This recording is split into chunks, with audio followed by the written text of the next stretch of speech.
Welcome to দিশার exam guide. প্রিয় মাধ্যমিক পরীক্ষার্থী বন্ধুরা, তোমাদের জন্য এই ভিডিওটিতে আমি আলোচনা করতে চলেছি মাধ্যমিক ইতিহাস last minute MCQ 100% common suggestion. তাহলে দেখে নেওয়া যাক মাধ্যমিক ইতিহাস থেকে প্রতিরোধ ও বিদ্রোহ অর্থাৎ তৃতীয় অধ্যায় থেকে এমসিকিউ এবং এসএকিউ 100% কমন সাজেশন। প্রথম প্রশ্ন দেখে নেওয়া যাক বন্ধুরা।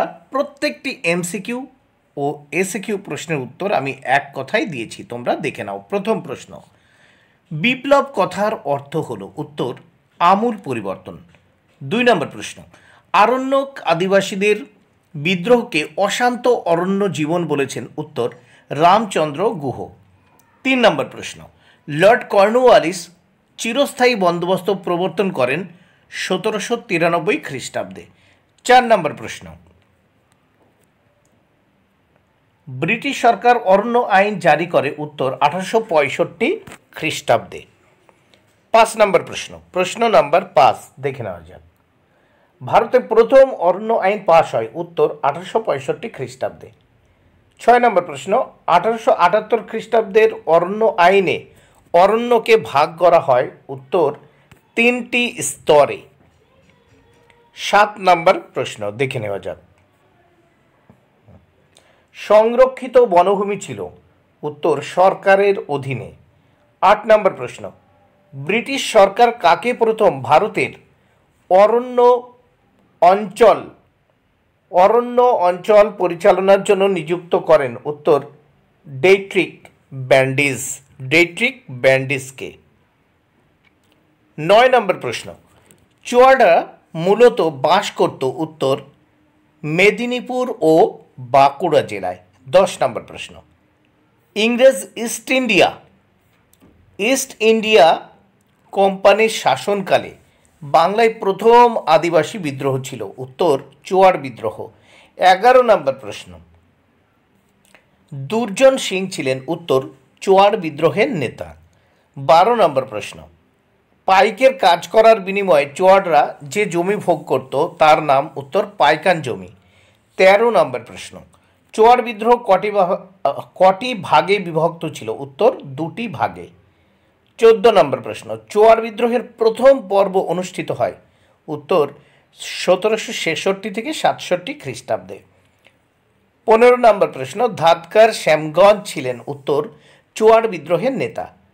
16 নম্বর প্রশ্ন, রানী শিরোমণি ছিলেন? উত্তর, মেদিনীপুর জেলার রানী। 17 নম্বর প্রশ্ন, পাইক সৈনিক গোষ্ঠী যে বিদ্রোহে যুক্ত ছিল? উত্তর, চুয়াড় বিদ্রোহে। 18 নম্বর প্রশ্ন, মেদিনীপুরের চুয়াড় অধ্যুষিত অঞ্চলকে বলা হতো? উত্তর, জঙ্গলমহল। 19 নম্বর প্রশ্ন, দিকু কথার অর্থ? উত্তর, বহিরাগত ব্যবসায়ী। 20 নম্বর প্রশ্ন, বাঙালি ব্যবসায়ীরা সাঁওতালদের উৎপাদিত ফসল কিনত? উত্তর, সস্তা দরে। 21 নম্বর প্রশ্ন, আদিবাসীরা বহিরাগত ব্যবসায়ীদের বলতো? উত্তর, দিকু। 22 নম্বর প্রশ্ন, সাঁওতাল বিদ্রোহ শুরু হয়? উত্তর, 1855 খ্রিস্টাব্দে। 23 নম্বর প্রশ্ন, সাঁওতাল বিদ্রোহের একজন নেতা হলেন? উত্তর, কালো প্রামাণিক। 24 নম্বর প্রশ্ন, সিধু ও কানহু ছিলেন? উত্তর, 2 ভাই।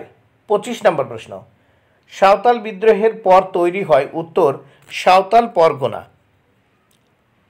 26 নম্বর প্রশ্ন দেখে নেওয়া যাক। দ্য সাঁওতাল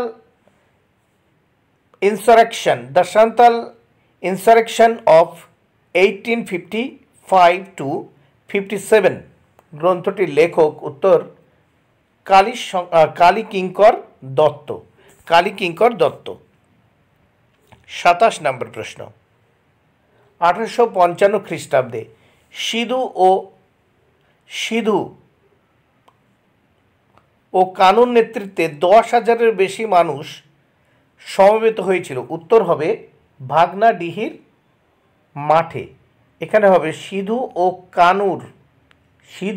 কানুর নেতৃত্বে 10,000-এর বেশি মানুষ সমবেত হয়েছিল ভাগনা ডিহির মাঠে। 28 নম্বর প্রশ্ন, হুল শব্দের অর্থ? উত্তর বিদ্রোহ। হুল শব্দের অর্থ বিদ্রোহ। হুল হলো সাঁওতালদের বিদ্রোহের নাম। 29 নম্বর প্রশ্ন দেখে নাও। হুল হলো সাঁওতালদের বিদ্রোহের নাম। 30 নম্বর প্রশ্ন দেখে নেওয়া যাক। ভাগনা ডিহিতে যে বিদ্রোহের সূচনা হয়েছিল? উত্তর সাঁওতাল বিদ্রোহের। 31 নম্বর প্রশ্ন, ডোমন মাঝি যে বিদ্রোহের নেতা ছিলেন? উত্তর সাঁওতাল বিদ্রোহের নেতা ছিলেন। 32 নম্বর প্রশ্ন, ফ্রেডারিক হ্যাডলি ছিলেন বাংলার ছোট লাট। ফ্রেডারিক হ্যাডলি ছিলেন বাংলার ছোট লাট। 33 নম্বর প্রশ্ন, সাঁওতাল বিদ্রোহ ছিল একটি, অপশন ডি, উপজাতি বিদ্রোহ। সাঁওতাল বিদ্রোহ ছিল একটি উপজাতি বিদ্রোহ। 34 নম্বর প্রশ্ন দেখে নেওয়া যাক। ভিল বিদ্রোহ সংগঠিত হয়? উত্তর 1819 খ্রিস্টাব্দে। 35 নম্বর প্রশ্ন, রংপুর বিদ্রোহ যার বিরুদ্ধে হয়েছিল? উত্তর দেবী সিংহ। রংপুর বিদ্রোহ যার বিরুদ্ধে হয়েছিল? উত্তর দেবী সিংহ।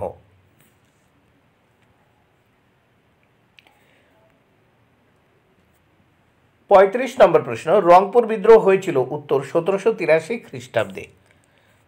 36 নম্বর প্রশ্ন, নুরুল উদ্দিন কোন বিদ্রোহের সঙ্গে যুক্ত ছিল? উত্তর রংপুর বিদ্রোহ। 37 নম্বর প্রশ্ন, রংপুর বিদ্রোহের নেতা ছিলেন? উত্তর নুরুল উদ্দিন। 38 নম্বর প্রশ্ন, বাংলাদেশের প্রথম কৃষক বিদ্রোহ ছিল? উত্তর সন্ন্যাসী ও ফকির বিদ্রোহ। বাংলাদেশের প্রথম কৃষক বিদ্রোহ ছিল সন্ন্যাসী ফকির বিদ্রোহ। 39 নম্বর প্রশ্ন, বঙ্কিমচন্দ্রের কোন উপন্যাসে সন্ন্যাসী ফকির বিদ্রোহের প্রেক্ষিত আছে? উত্তর আনন্দমঠে। 40 নম্বর প্রশ্ন, সন্ন্যাসী ফকির বিদ্রোহ শুরু হয় 1763 খ্রিস্টাব্দে।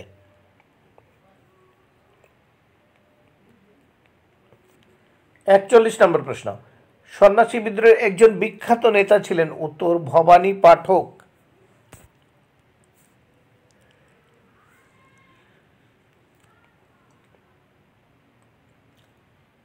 42 নম্বর প্রশ্ন, আনন্দমঠ উপন্যাসে যে বিদ্রোহের উল্লেখ আছে? উত্তর সন্ন্যাসী ফকির বিদ্রোহের। 43 নম্বর প্রশ্ন দেখে নেওয়া যাক। সন্ন্যাসী বিদ্রোহের নেতৃত্ব দিয়েছিলেন? উত্তর 10 নামী সম্প্রদায়ভুক্ত সন্ন্যাসীরা। 10 নামী সম্প্রদায়ভুক্ত সন্ন্যাসীরা। 44 নম্বর প্রশ্ন,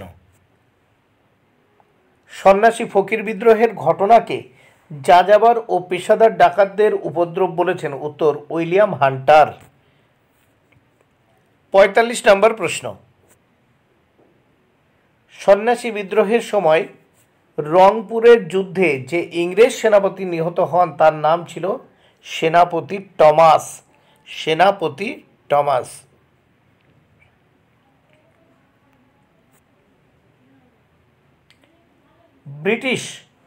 ব্রিটিশ শাসনাধীন ভারতবর্ষের প্রথম কৃষক বিদ্রোহ হলো? ব্রিটিশ শাসনাধীন ভারতবর্ষের প্রথম কৃষক বিদ্রোহ হলো? উত্তর সন্ন্যাসী ও ফকির বিদ্রোহ। 47, হিন্দু প্যাট্রিয়ট পত্রিকার প্রথম সম্পাদক ছিলেন? উত্তর গিরিশচন্দ্র ঘোষ।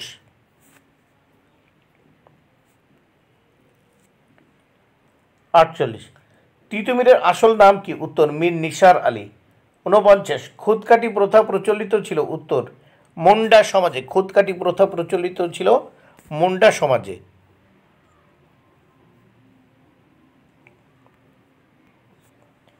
50 নম্বর প্রশ্ন, ধরতি আবা কথার অর্থ পৃথিবীর পিতা। ধরতি আবা কথার অর্থ পৃথিবীর পিতা। আর ধরতি আবা কাকে বলা হতো? দেখো, বিরসা মুন্ডা।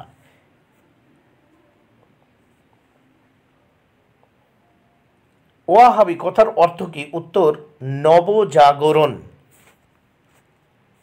52 নম্বর প্রশ্ন, কাকে মেদিনীপুরের লক্ষ্মী বাই বলা হতো? উত্তর রানী শিরোমণিকে। 53 নম্বর প্রশ্ন, নীল বিদ্রোহের অবসান কবে হয়েছিল? উত্তর 1863 খ্রিস্টাব্দে। 1863 খ্রিস্টাব্দে নীল বিদ্রোহের অবসান হয়েছিল।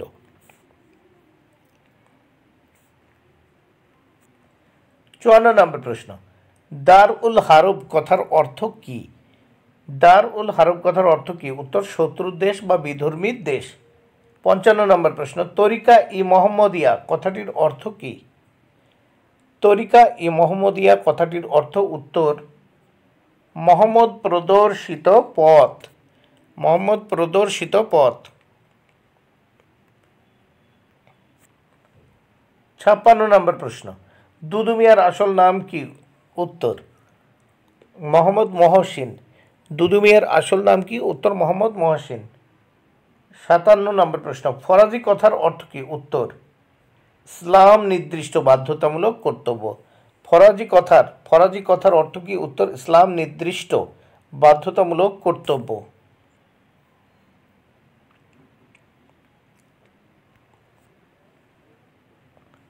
58 নম্বর প্রশ্ন, কত খ্রিস্টাব্দে ছোট নাগপুর প্রজাস্বত্ব আইন পাশ হয়? উত্তর 1908 খ্রিস্টাব্দে। 59 নম্বর প্রশ্ন, কোথায় প্রথম সন্ন্যাসী ফকির বিদ্রোহের সূচনা হয়েছিল? উত্তর ঢাকায়।